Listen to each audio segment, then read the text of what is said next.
A Cape Town has just sparked a national storm with one simple statement that is now dividing an entire country.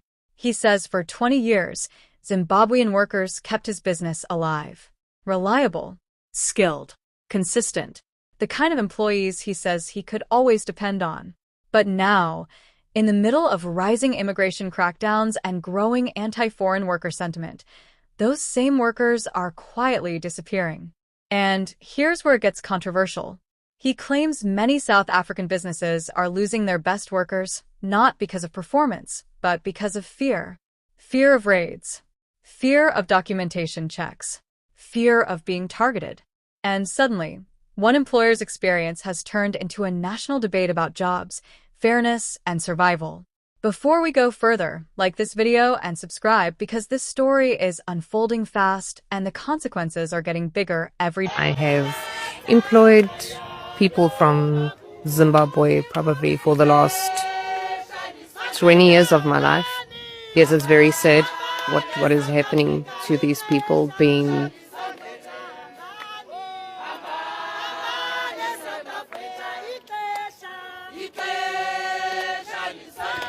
taken out of our country because they are good people. They say that these people are taking South Africans' jobs, but the thing is, the reason why people employ them is because of their diligent work, because they are such hard workers, because they are just these beautiful people. They are very hard workers, very diligent, very neat, exceptionally smart. Why does this matter right now? Because South Africa is sitting on one of the most sensitive economic pressure points in the world. Unemployment is high. Living costs are rising.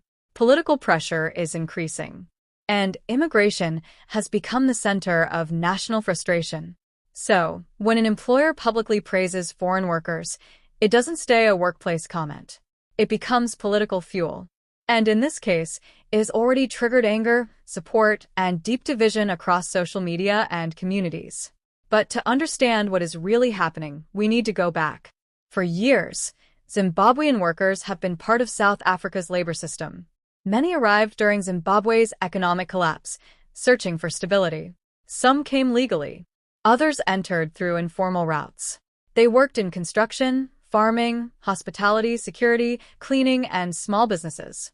Employers often describe them the same way: hardworking, reliable, willing to take difficult jobs others avoid.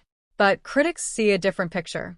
They argue that in a country already struggling with unemployment, foreign labor adds pressure to an already fragile job market. And that tension never really disappeared. It only stayed quiet until now. But here's where things get disturbing. In recent months, immigration enforcement in South Africa has increased. Workplace inspections are becoming more common. Political pressure around jobs for locals first is growing louder. And in many communities, frustration is boiling over into anger toward foreign workers. It is in this environment that the Cape Town businessman speaks out. He says his Zimbabwean employees have been the backbone of his business for 2 decades. He praises their consistency, discipline, and skill. But then he reveals something unexpected. Many of those workers are now leaving. Not because they were fired, but because they are afraid. First, one worker leaves. Then another. Then several more. The businessman describes a gradual disappearance of experienced staff. He says replacing them is not easy. And this is where the debate explodes online. Some people agree immediately. They say businesses should always hire the best person for the job, regardless of nationality. Others are furious. They argue South Africans should always be prioritized, especially with unemployment so high. But here's the contradiction nobody can ignore. If unemployment is so high, why are employers still struggling to find reliable workers? And this is the part few people are talking about. Economists often point to a skills mismatch. Not all jobs require the same experience. Not all job seekers are trained for available positions. And not all industries attract local applicants willing to take certain roles.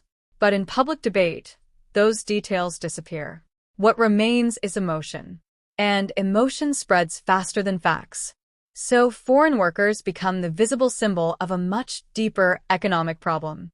one that includes slow growth, limited job creation, and long-term structural challenges. Public reaction has been explosive. Social media is divided.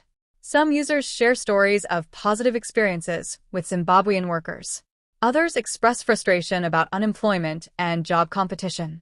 Political commentators warn that rising hostility could damage regional relationships. Others argue stricter enforcement is necessary to protect local workers.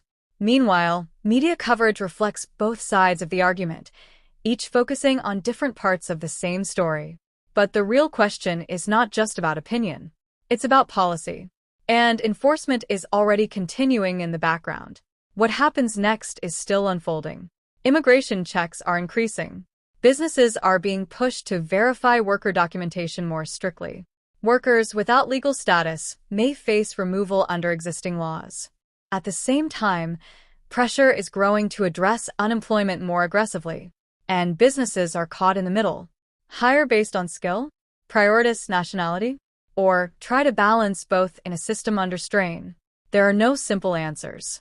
And that is exactly why this debate is not going away. Because beneath all the arguments, one question remains unresolved. In a struggling economy, who gets access to opportunity first? And what happens when fairness, survival, and politics collide in the same job market? The answer will shape far more than just one business. It will shape the future of work itself.